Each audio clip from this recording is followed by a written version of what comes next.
And there we go. There we go. That should be working now. Hope folks are doing well.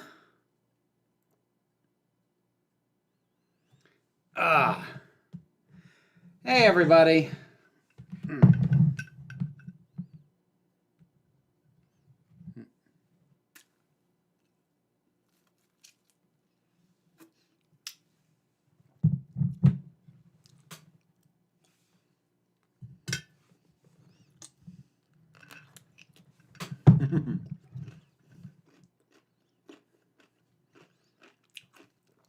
I know it's crazy, Coyote. I can actually do it. Bonkers, right? Sorry to hear that. Anachronism, Goral.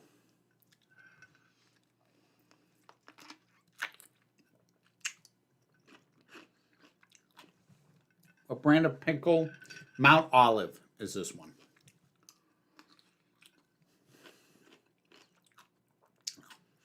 Yeah, I know, Robin. I'm right there with you. Not going to be doing that one.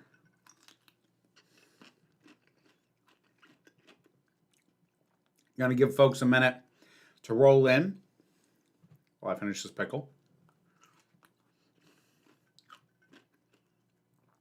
Hadn't even heard of it, Ms. Wicked Wolf. Don't have a clue what it is.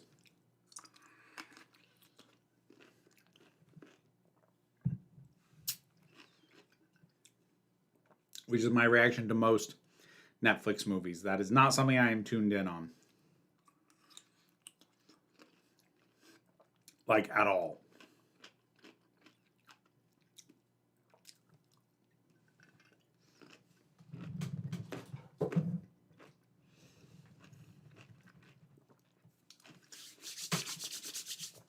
Okay. So, in the interest of doing something more than just chatting, I'm going to do some tier ranking for fun, see how it goes. I have 4 picked out to choose from. One is Marvel villains, one is Doctor Who companions, one is Babylon 5 characters, and the other is movie musicals. So I am going to roll a d4 from my little bisexual egg of transgender dice. So, let me figure out the order of this. I'm going to say one is Doctor Who, 2 is Marvel villains, 3 is Babylon 5, and a 4 will be movie musicals. Let's take a look. That is a 3, which was Babylon 5 characters, right? Actually, oh, this die is messed up. Because somebody screwed this die up. Because it should be that all 3 sides of the part pointing up should be the same number. One of them is different. We got to use a different die. That doesn't work. All right. Well, geez. Do we have a functional D4 in here? Ooh, here we go. How's this one look? All right, that one's actually designed correctly. Whoever did this one screwed up. Okay. All right. Don't worry, Denver. You might still get it. All right. And if I get through them quick enough, I'll do another one. So that's a 1, which was the Doctor Who companions. So we will start there. Let me get it pulled up. Which one was it? Which one was it? Which one was it? It was this one. All right. So, what are the rankings that we're doing? Let's see here. We have... Hold on. I got to move some stuff. This is the trouble with me only having one screen. I had to shift some stuff around here. What streaming service are you the most tuned into? Maybe Disney Plus by default? Like, none of them particularly. I'm not, like, really keeping an eye on any of them. Anyways. So, let's see. Fantastic, enjoyable, serviceable. Probably would enjoy based on YouTube clips, verbal spoilers, etc. Probably wouldn't enjoy based... Oh! Oh, I like that. See, this is fun for something like Doctor Who, because they've got they've got these two categories for like, I don't know who that is, but I've heard of them, or I've seen clips on YouTube, or I've heard people talk about them. Oh, that's neat. That is neat. Okay. Ace is top tier. Like that's not even a question. Here's the thing. Adam, unenjoyable. But that's on purpose. Like he's actually, I'm realizing I've got this set up the wrong way. I should have it over here. Sorry. All right. Let's adjust that. I misjudged which direction I was going to be looking in. Or wait, did I have it? No, I had it. I don't know. I'm getting weirdly antsy and paranoid. Okay. So anyways.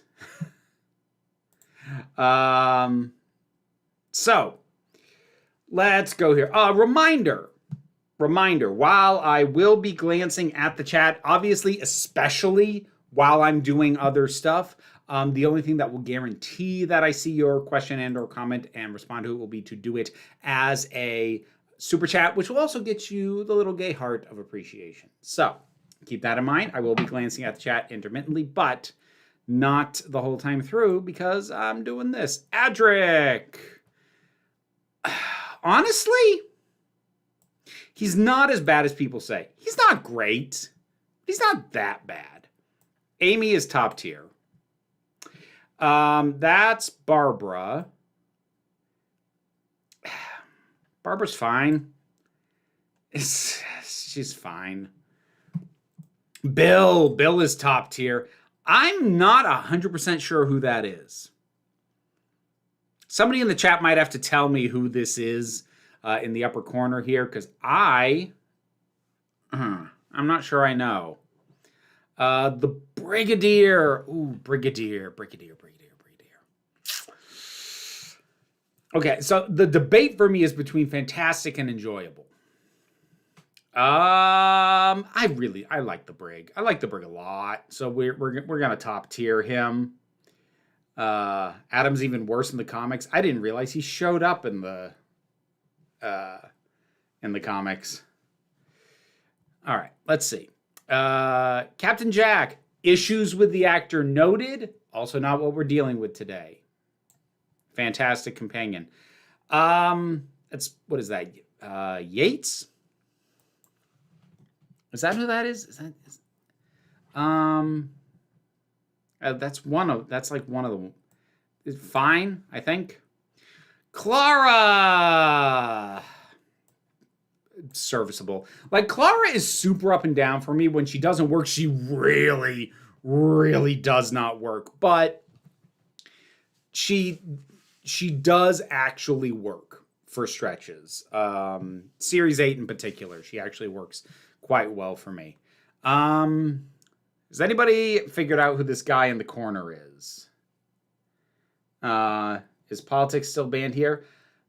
No. Black cover, but I'm trying not to get down in politics, so it's not banned, but like I reserve the right to wrench away. Oh, that's Ben from Ben and Polly. You're fine. Like I barely know their stories. Dan is serviceable. Like, here's the thing with Dan. He's actually like a kind of a nice character. The problem is I resent his presence because I really wanted them to develop Yaz and the Doctor, and they didn't. This is Liz, isn't it? This is Liz Shaw? Somebody confirm that for me. This is whatever her name is from the Doctor Who movie. She's fine. Don't know who you are. Donna, top freaking tier. Graham is enjoyable. He's not top tier, but he is good stuff. Oh, Handles. Can I be honest with you? I want to put him in the top. I honestly do. I love the idea. But he's literally only in one story and he's only in part of it. So he's gonna have to settle at enjoyable. I think I'd be dishonest doing it differently than that. Okay, so that is Liz Shaw. All right, cool. Oh, Dodo. I don't know enough about Dodo to actually make a call. Liz is fine.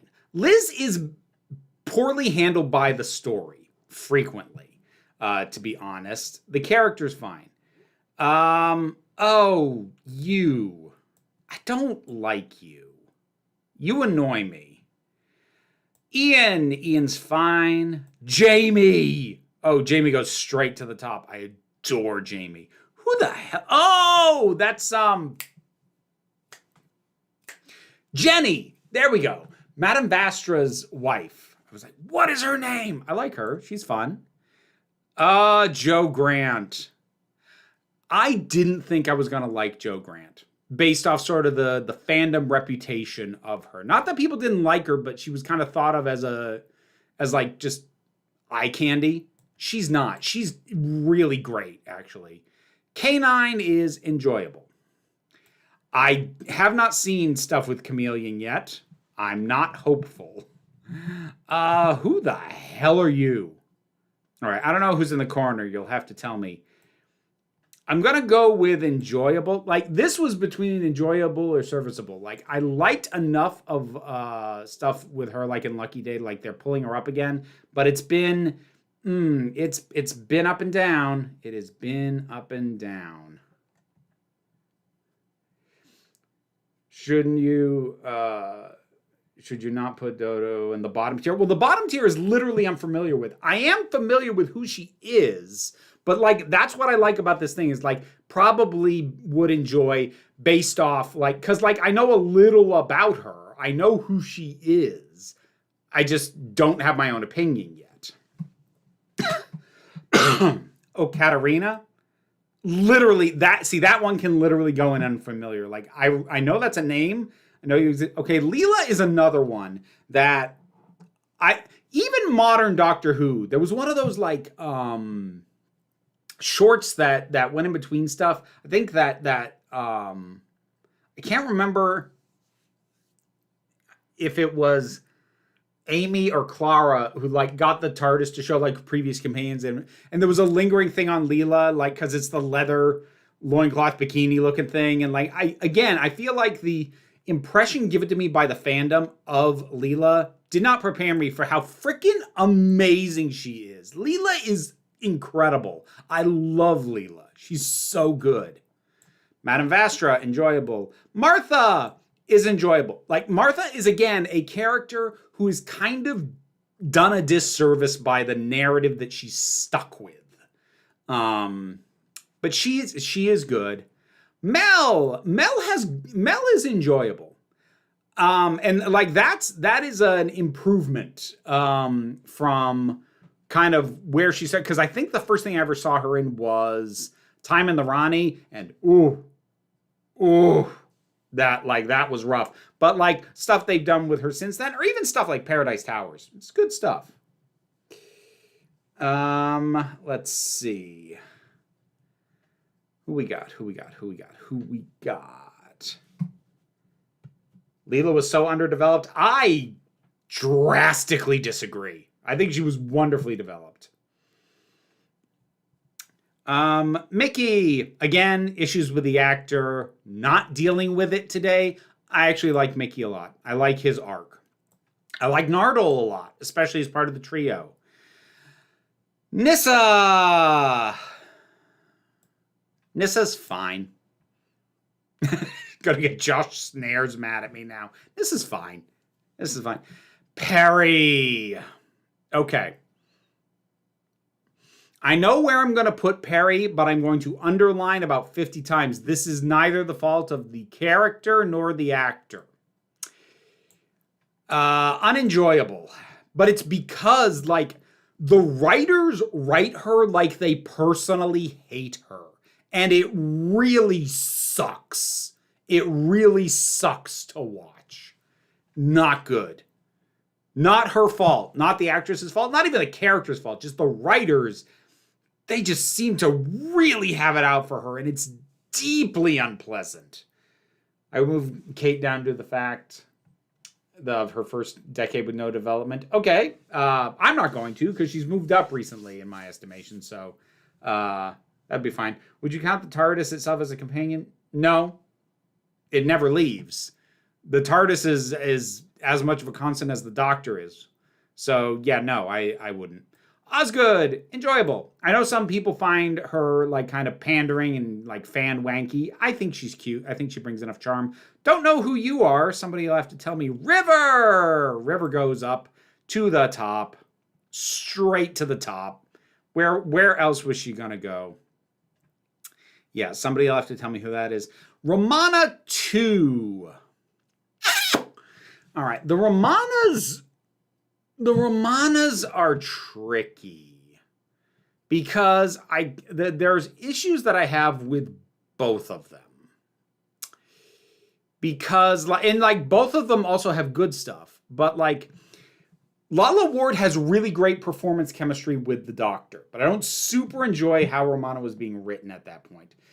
Mary Tam doesn't have as good performance chemistry, but I feel like it's a much stronger characterization. But at the same time, they hammer the idea of like, oh, she's book smart and doesn't have street smarts like the Doctor. They beat that drum a little more than I care for. I think they're both just going to go under enjoyable. Rory. Rory is top tier, and I will not be hearing otherwise. Thank you kindly. Oh, it's Polly.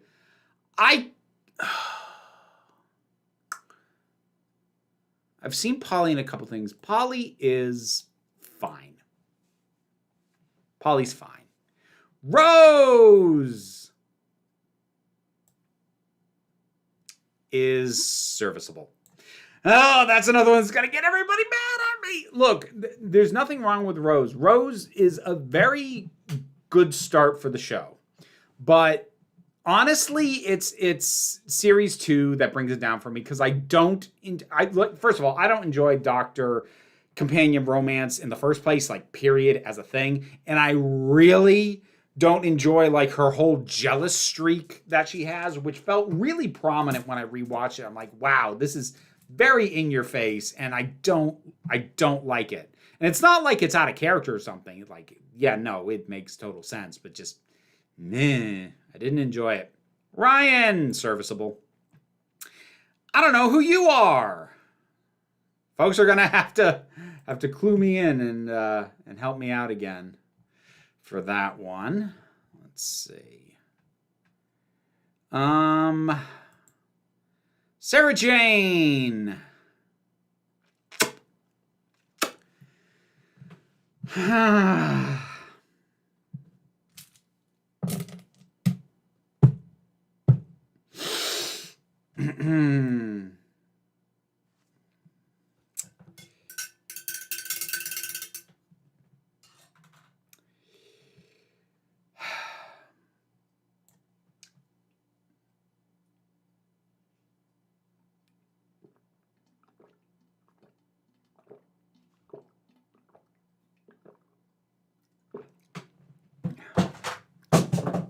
All right. Hear me out. Because I know everyone's going to be mad at me now.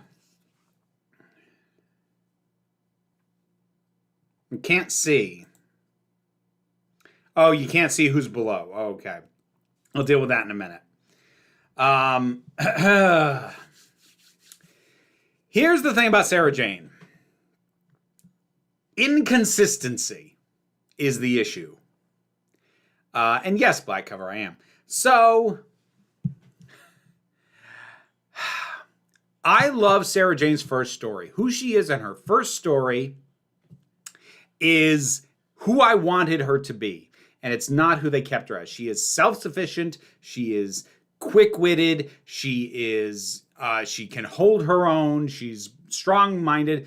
And they just spent season after season turning her into more of a screaming disaster who needed help. And I feel like people forget that, partially due to the fact that she came back in the modern era.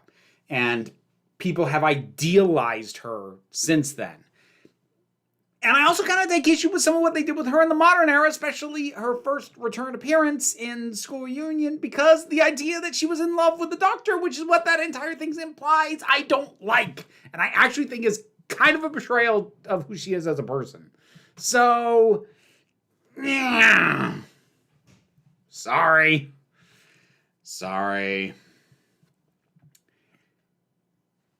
So, anyways, moving on. Hopefully I dug myself mildly out of that hole. Okay, so the one who I don't know who this is. People see it now? Whoever's in the corner over here, I don't know who that is.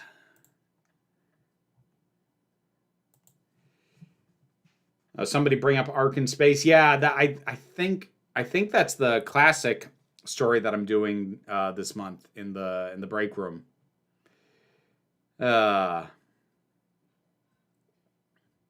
Sarah Kingdom. Okay, unfamiliar with. That's another one where I've heard the name and don't know anything about you. Okay, so coming back. You're fine. Okay, we're back to somebody who I'm not sure who that is. I feel like they've lumped together a number of folks that I'm like, who is that? What's your opinion on Bad Wolf? What the plot line, the episode, or the character? You need to specify that, Vanessa.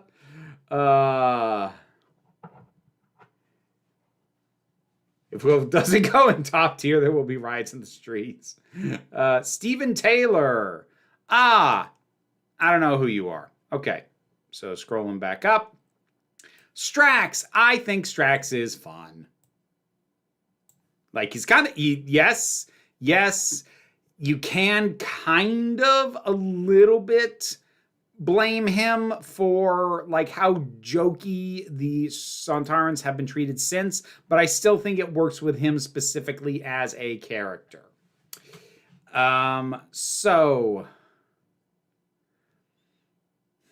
Susan.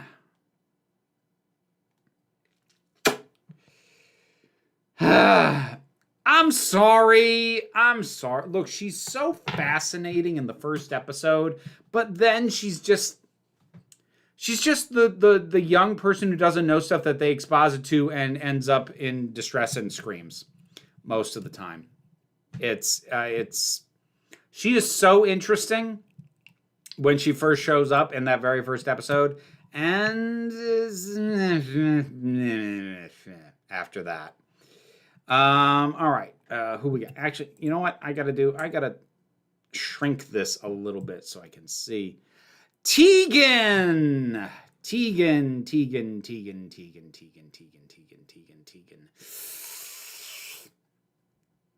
gonna go in serviceable. This is another character who I like, but I don't think the stories ever did her any favors.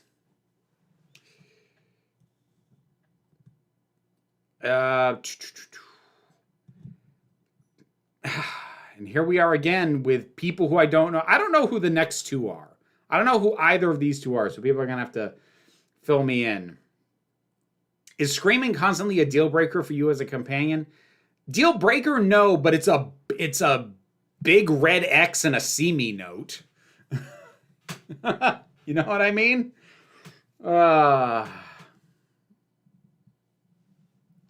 Steven, Steven from the Time Meddler. Oh, I guess he was fine. I barely remember the companions at all in that story. Vicky, also in the Time Meddler. Okay, cool. We'll just put you there. So who's this one who's left in the corner here? Because after this, I know the rest of them. Yeah, so that was Vicky, and now who have we got? When I first looked at you, I thought... I have no idea what any of that means, so moving on. Victoria is an example of screaming woman done right. Arguably. Ah, yes. Victoria is enjoyable. Because, yeah, I would actually say, like, yes, she is frequently, like, distressed. But, like, they actually do stuff with her. Like, I think about that scene from Tomb of the Cybermen, like, where she sits down and talks to the doctor. Like, that's the kind of stuff that so many of the screaming companions just never get to do. And it does make a difference. Turlo, piss off, man. I still haven't even gotten to his main stories. Like, he does nothing for me. Absolutely nothing. I've even heard him in audio. Big Finish couldn't make him interesting. Wilf.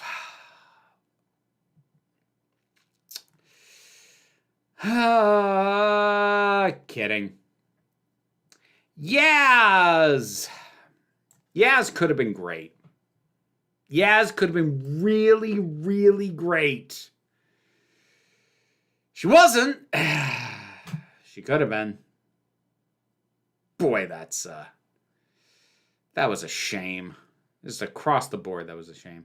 Zoe's fine.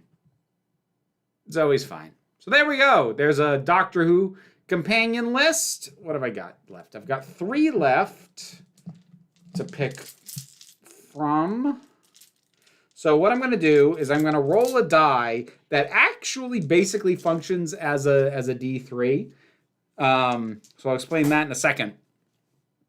But then I've actually got to hop over to the Discord, and we'll do the next tier when I get back. What I have left, should people like Tarzan or Madame de Pompadour be on here? I don't know, dude. I didn't make it. Like, this is just for fun. I didn't make the tier. I just found it. Like, I don't care today. So anyways, so I have this die, which is a D6, but it's got rock, paper, scissors. So paper, rock, scissors. And since, like, it's 2 of each one, that means that there's 3 results that come off this. So it's effectively a D3. So that leaves me with Babylon 5, movie musicals, and... oh, crap. What was the other one? MCU villains. So we'll say movie musicals is rock, Babylon 5 is paper, MCU villains is scissors. That is rock, which I said was movie musicals. Cool. So, hold on. I'm gonna... oh, bug off. That's the wrong one. Here we go. This is not even close to a comprehensive list.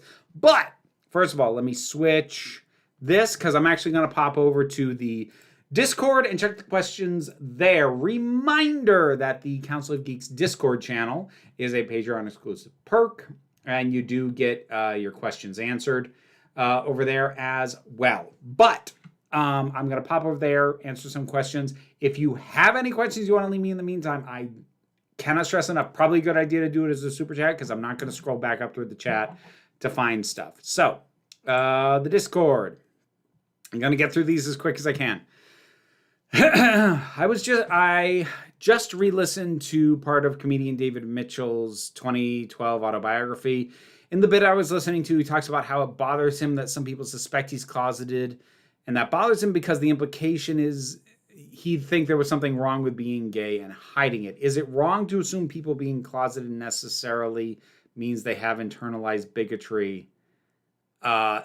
Like Mitchell was obviously thinking you'd hide your queer sexuality if you agree with the bigots on some level. I'm not sure if that necessarily flows. Okay, I'm going to throw this question away as fast as I can, because you have, like, there's like 6 questions nested in this.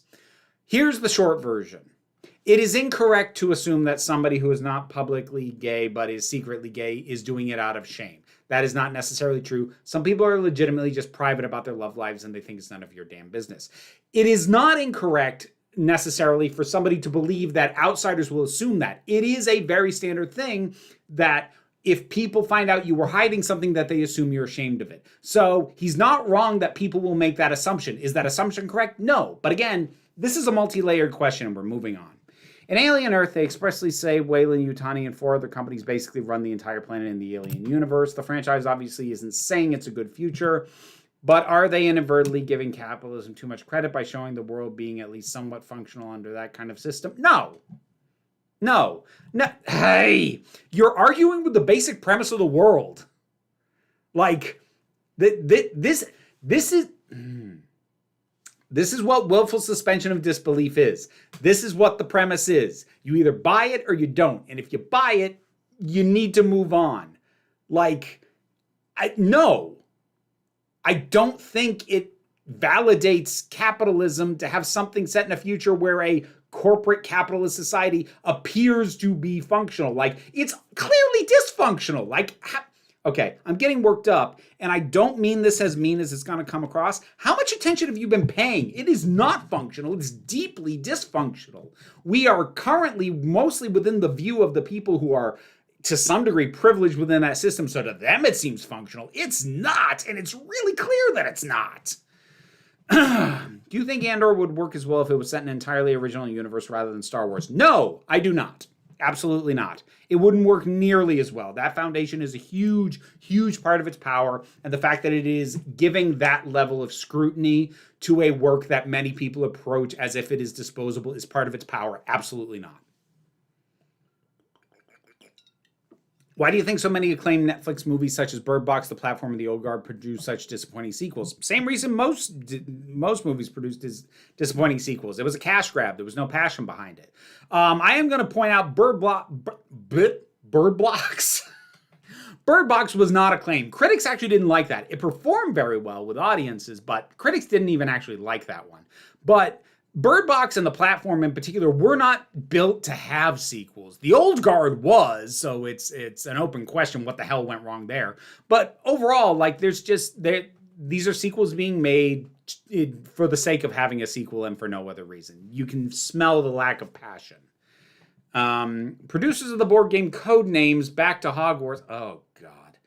Recently announced that 100% of the profit made from the game will go towards trans supporting charities following a reviewer boycott. Do you believe this decision is preferable to the company recalling the product? And if you had a friend that was torn between buying the charity version from the publisher or buying a secondhand copy, what would you advise them to do? Okay. Oh, God. From a moral standpoint, the better thing to do would be to recall the product. From a logistical business standpoint, I understand that that is not necessarily a viable thing to do because, like, be clear that if they've announced 100% of profits going towards charity, that is not 100% of revenue. So they will basically break even and they won't lose money. They just won't make any profit. If they were to do a recall, then it's all loss. It's all in the hole. And they've got a ton of inventory they now have to literally burn, quite possibly. So I understand that logistically for the company, depending on the size they are, that may not be viable. From a moral perspective, the recall is better. From a logistical perspective, probably not realistic. As to the friend being torn between them, buy a second-hand copy. Even if stuff is being donated to charity, if you buy something that's trackable, if you buy it from, the main thing so that they can track it and use it as a gauge of interest in the product, you are contributing to the problem. Not as massively as somebody just throwing money at like Hogwarts Legacy or what have you, but it is a contribution to the problem more so than buying it secondhand is. I would still encourage you to find a new hobby, but, Do you think news outlets are in the right to suppress news regarding the killing of Wesley Lepatner, another CEO who appears to have been targeted by political activists? I'm going to push back on your entire framing of this because everything that I looked up, because I did check this question in advance, I did look into it, everything that I can find is that she was not the target, she just happened to be there. There is very little evidence to support that she was specifically targeted. This was a shooter who seemed to have an issue with the NFL because that was the building that he went to. And she just happened to be there that day. She did not appear to be his target. Now, if that changes later, I don't know. So your framing, the framing of your question is, at least from my understanding of the information available right now, not correct. Is it being suppressed? I don't know. It's not being focused on. But again, if she wasn't actually targeted, would it make sense to focus on it? So the fact that there's an underlying aspect to your question that I disagree with kind of makes the question unanswerable, because I don't agree with its basic premise. In your things Doctor Who should never do video, I've been binge watching your old content lately. You say you never want the Doctor to be ginger unless it was a cliffhanger end to the show. Do you still stand by that? No, not really. I'm not even sure how serious I was at the time when I said it. Like, it was a joke edition just to round out the list. I don't think I'd even make that as a joke now, because like the still not ginger thing was a joke that basically got dropped after the 11th Doctor, so it's not even a thing anymore. I'm going to cheat by asking a repeat question that you could never really answer, as you had not got to Pegasus and Resurrection Ship. Okay, so we're on a Babylon 5 question here. I'm sorry, Battlestar Galactica. Nope. Get my franchises right. How do you think Battlestar Galactica is handling what is and will continue to be if I recall, an ongoing theme of sexual violence, whether by assault, coercion, or deception? Not great. For the point that I am, and at time of recording, the latest podcast episode that's out is Resurrection Ship Part 1. But I have seen, and we've recorded the podcast for Resurrection Ship Part 2 and Epiphanies, which is the one after that. And overall, not handling it great.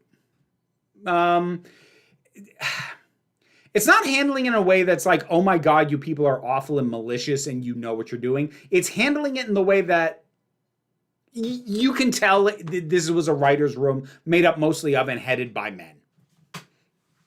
It's handling it in that way. So not great. How do you think Superman 2025 did regarding the drawing parallels versus allegory aspects in terms of the fictionalized conflict, as it is mashing a few current real ones together? Pretty decently, especially since the overall point that Clark was making and his place within that conflict kind of functions regardless of the specifics and whether or not they have any real world parallels. It still works. So I think they handled all that really well, because what he was responding to was the situation. The situation was clear cut, especially to him, because as he said, people were going to die. And as far as he's concerned, it really is that simple. Do you think the scene with with Centurions in Battlestar Galactica would stand up better now if they had used practical costuming rather than CGI? Probably not. A comparison I was thinking of was the Vorlons and encounter suits in Babylon 5, which now hold up better than the CGI elements of the show, as they're pretty much what we would now see if done practically. Yeah, but the problem is, think of how well the Vorlons moved, i.e. barely.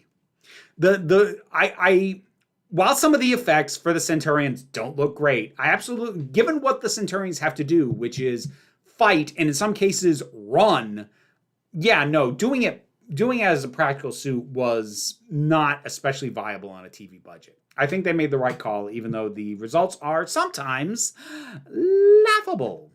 So let's see here. What one did I say I was going to do? Movie musicals. I said I was going to do movie musicals. So let me pull that up. Let me get this going here. Did we have any super chats come in while I was away? No. No, we did not. Nobody loves me. That is a joke. I am not trying to guilt people into giving me money. What's the point of it all? There is no point, Black Cover. That's why I tried to find a way to disable it, and I can't. Thank you, Real Life Jolie. You didn't have to do that, but I appreciate it all the same. Anyways, let me fix this. There we go. This is nowhere near a comprehensive list of musicals, but I think this will be fun anyway, especially because like this is kind of on my mind. This is if there isn't like a topic that like completely screws me that needs to be addressed right away, this is going to be the subject of not this coming weekend's video, but the weekend after that is going to be movie musicals. So Yeah, it's kind of on my mind. So let's see. Hairspray. The question is S or A. Okay, I'm gonna put it in A for right now, with the possibility that I might move it up to S after. Oh, I'm gonna have to skip a bunch of these. Actually, I'm realizing. La La Land is a B. If I was judging it strictly on the musical aspects, it would be a C. But honestly, like, the story and characters, I think, are pretty decent. I like the ending a lot. The music is incredibly forgettable. The Greatest Showman. With the understanding that I acknowledge, am aware of, have myself talked about, and do not endorse the mythologizing of P.T. Barnum, it's still an S. I really, really, really like that one.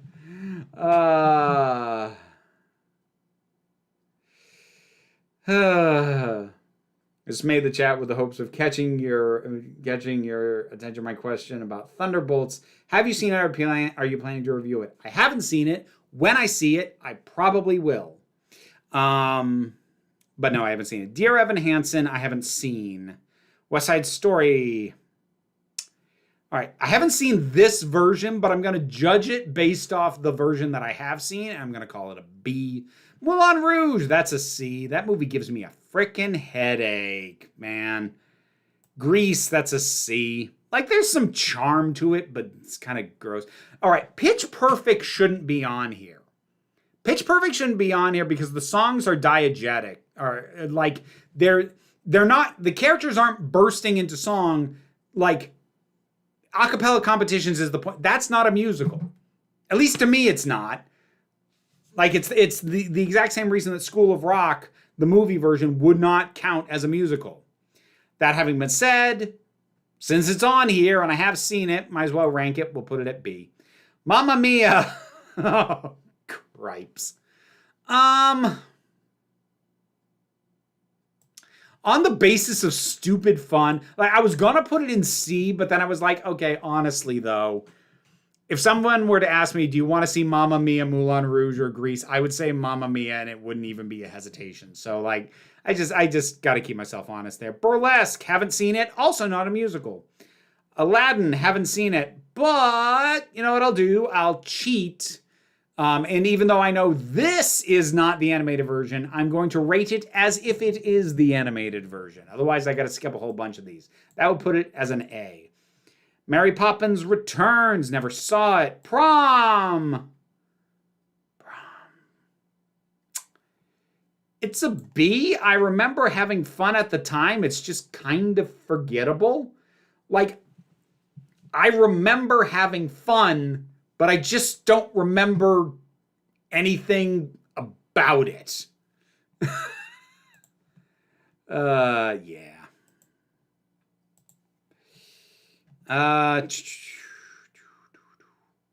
Hold on. Can I add a tier?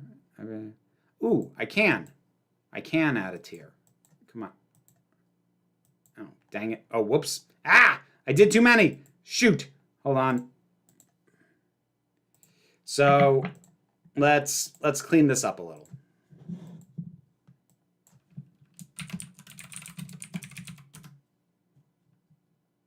So Evan Hansen, Burlesque, Mary Poppins, cool. I am gonna leave like Aladdin and West Side Story on there because I think it's fun for me to rate the remakes as if they were the originals. I'm just rolling with that one now. Are you gonna watch the forthcoming Rocky Horror documentary Strange Journey? I wasn't even aware of it, Rowan. So I don't know. Maybe. Newsies. The stage musical would be an A. The movie is a B. Mamma Mia, Here I Go Again. Nope, haven't seen it. This version of Annie, we're going to rate it like it's the original and call it a B. Xanadu. I should see that. I haven't. Les Miserables. Les Miserables. Les Miserables. I don't know what I'm doing. It's a B. Beauty and the Beast. All right, you know, that one, yeah, okay, you know what? No, we're going to revise it. We are going to take these things out. Because the idea of putting the remake Beauty and the Beast anywhere on here kind of grosses me out. So, yep, no, we'll skip that.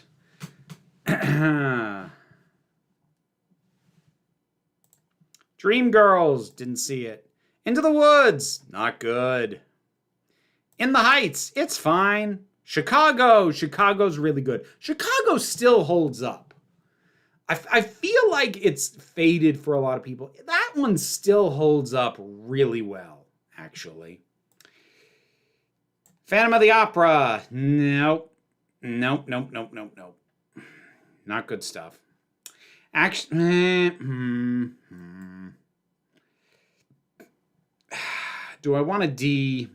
Do I want a D? No, we're C. We're going to do C. Like, if it was the stage version, A at least, maybe even S. The movie version, it annoys me for a couple of reasons. Muppets Most Wanted. What is that doing there? That's weird, man. I mean, I guess it kind of makes sense, just unexpected. I don't remember the songs. C, I think. High School Musical, I haven't seen it. Mary Poppins. That's a good old A tier. That'll do nicely.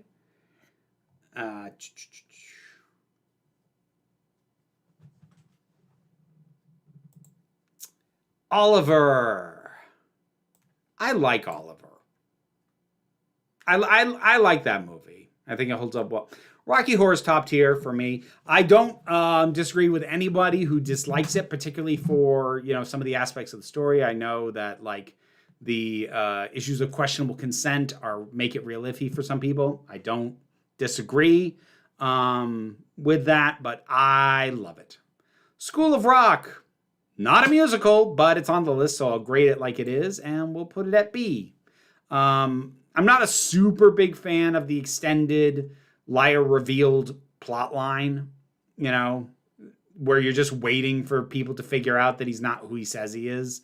Like, that's just kind of a dull thing for me. But that concert at the end, that rips. That's great. Rent, that's going in B. If it was the play, it would be in the A tier. I've talked about this before. The problem with the movie is very specifically the fact that they brought the original cast back. Not that the original cast isn't good. They are. The problem is they're visibly in their 30s. And these are characters that do not work if they're not in their 20s.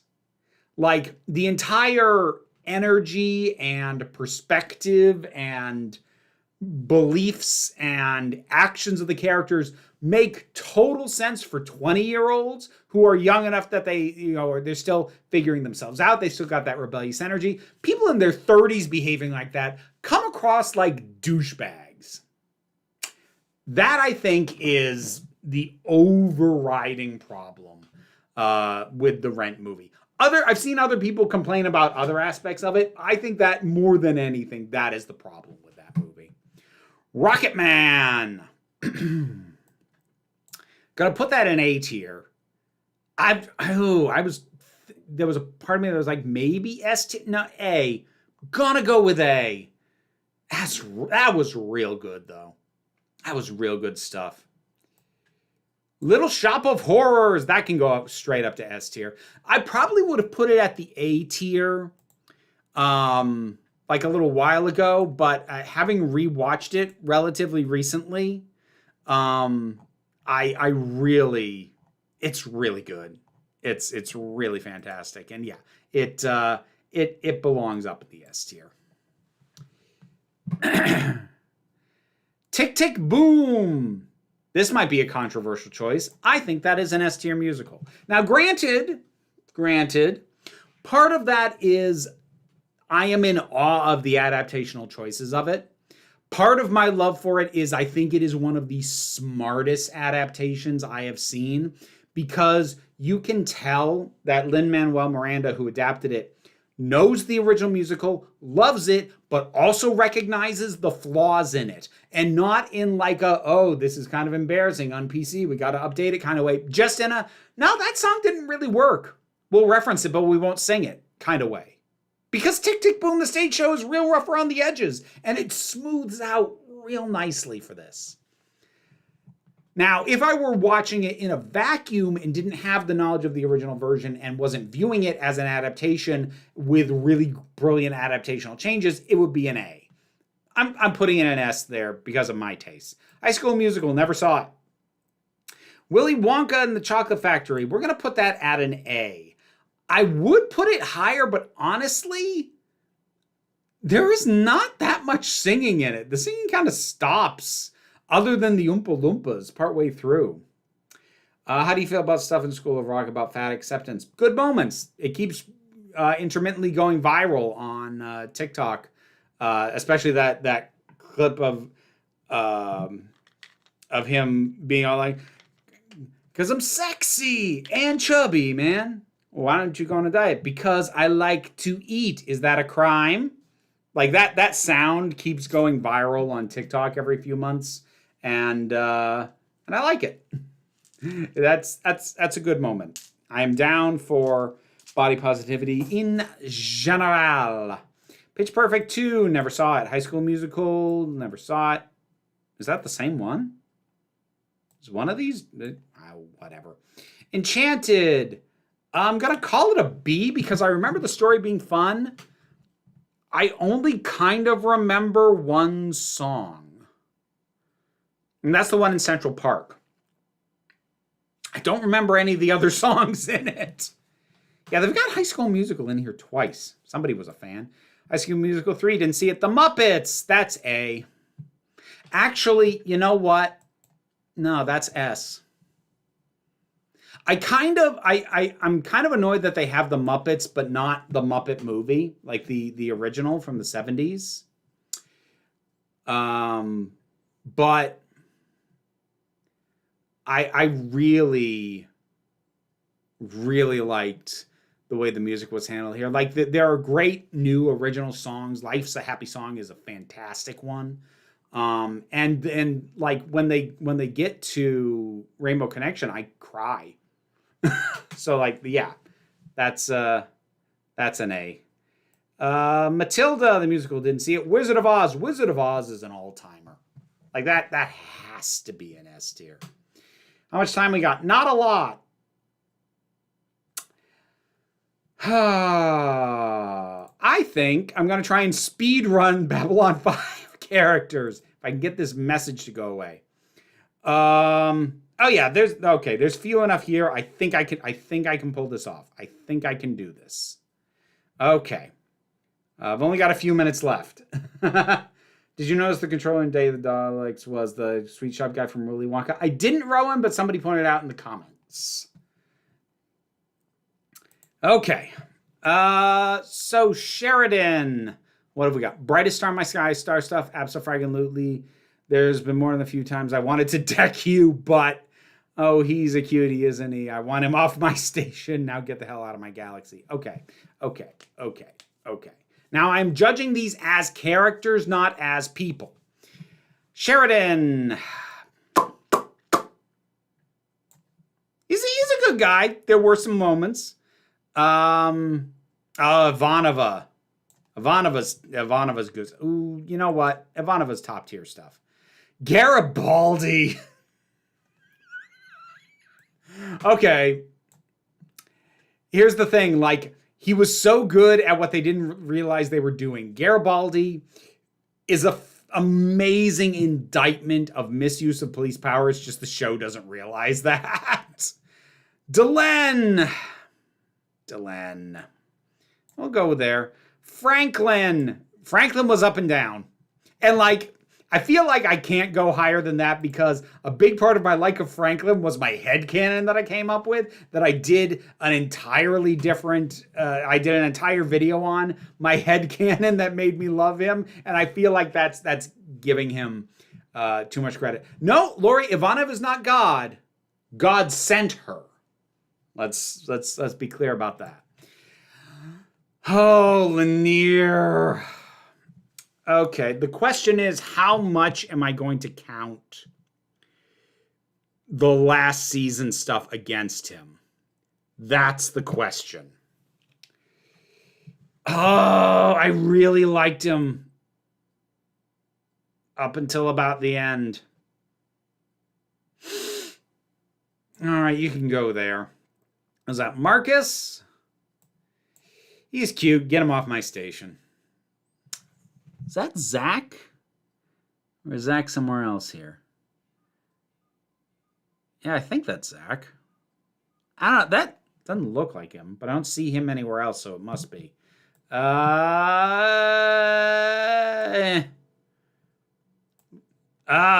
Veer. Veer is underappreciated. You must recognize the goodness in Veer. Lita. They were doing good stuff with her later on. Jakar. Jakar absolutely top. Like if there was only going to be one person in the top tier, it was going to be Jakar. No snark tonight, but the stream went by fast. It did, Coyote. It did. I think it does when I actually have a thing that I'm doing. Londo, not a good guy, but an amazing character. Londo's so good. Londo Malare. Sinclair.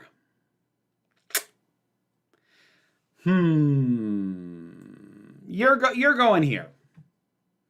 It's like, but I was tempted to put him up one higher than that. But if I'm being honest, if I'm remembering the frustrations I had with you. Oh, like you were fine, but it was so clear that it was supposed to be Ivanova. Right. The telepath that we had before. Honestly, I liked her. So, okay, we've got Kosh and we've got Diet Kosh. We like Kosh. Diet Kosh, we do not care for.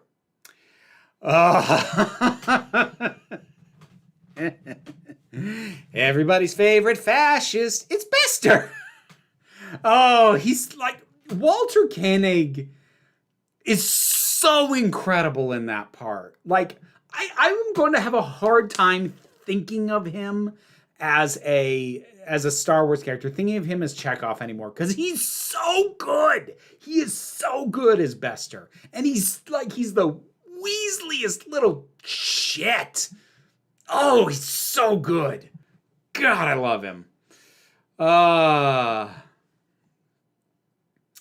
What's after this, Black Cover? I gotta stop after this because we'll have hit the end of the stream.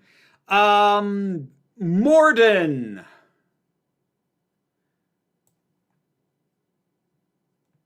Weird placement, but like he's a very functional recurrent villain. As an avatar for the shadows, I like him. And plus it feels really fitting to have him next to Veer. If you know, you know. Oh, get the hell out of my galaxy. Oh! No. God, you sucked. Oh, he sucks so bad. I can't even remember his freaking name now.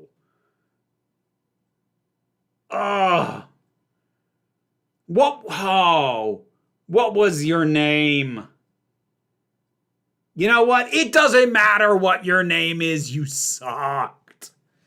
Oh, God, he was so bad. Like, the character was bad. The story they put around him was awful. I don't blame the actor. The idea was not good, and the writing was real bad. Byron. I knew it started with a B. Oh, God, he sucked. Oh, he was so bad. The focal point of the worst plot in the entire show. Nah. Not a fan. So, yep, we got those. I've got 30 seconds.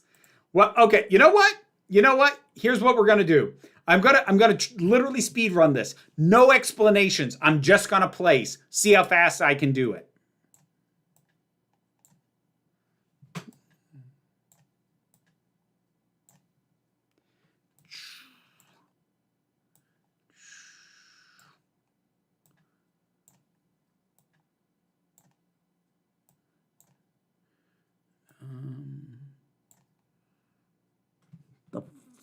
that?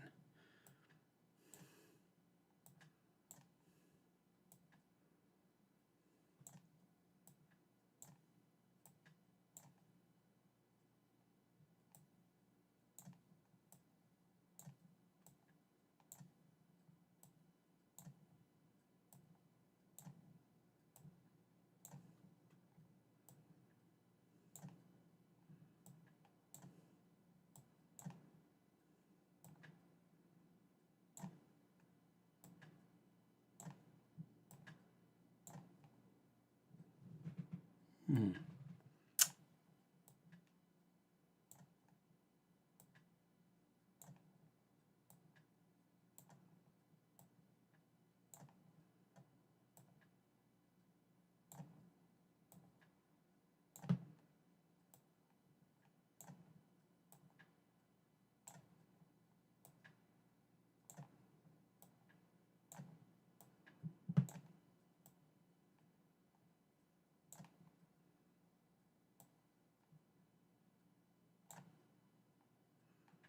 Mm-hmm.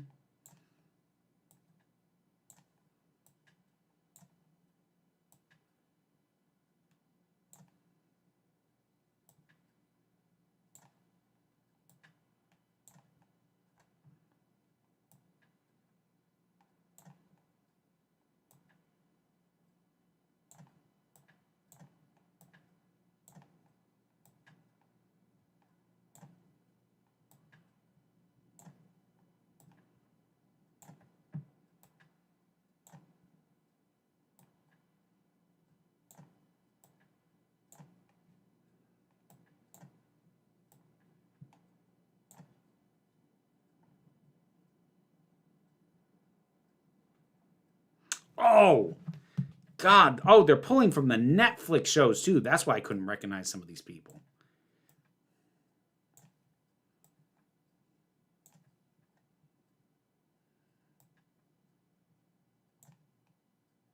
I don't remember you.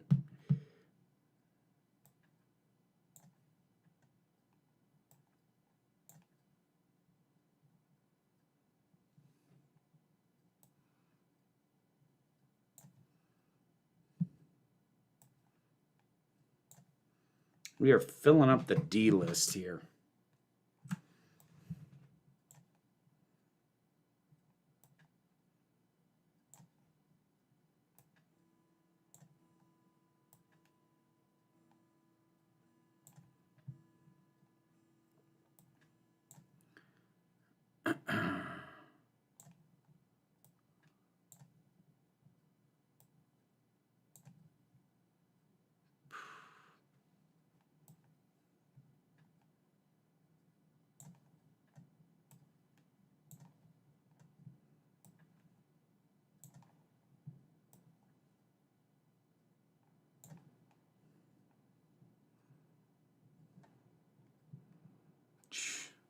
Can't make out some of these. Who are you? Oh, that's Vulture. Vulture, that's something from... I don't know who you are. Not sure who you are. Not sure who you are. Not sure who you are. Or you. Or you. Or you. I know who you are.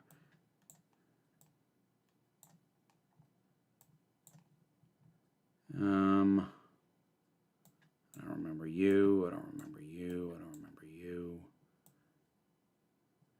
Or you. I know who you are. I know who you are. I know who you are. Yes. Yes. What? What are we even counting there? Okay. Let's shrink this back down. Do the last few. That's an A. Got to shrink it down some more. So I can fit this in here.